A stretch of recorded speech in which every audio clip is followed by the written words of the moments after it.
Nama saya Muhammad Arfa, saya dari Gadit Al-Bajah juga, sama dengan Puan Mazna. Saya diperkenalkan dengan Nutrika ni oleh Puan Mazna 2 bulan yang lalu.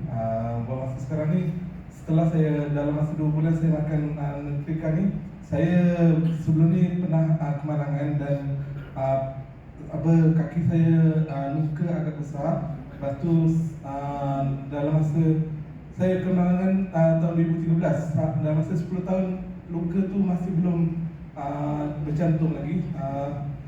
Tapi setelah 2 bulan makan Nutrika ni, luka tu ada peningkatan dan semakin mengecil.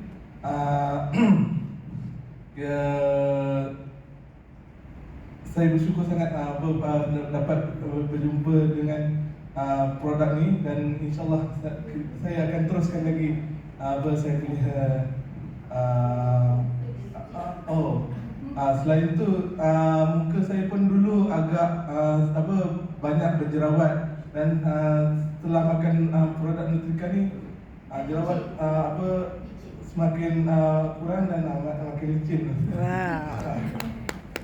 Itu saja pesan saya, insyaAllah.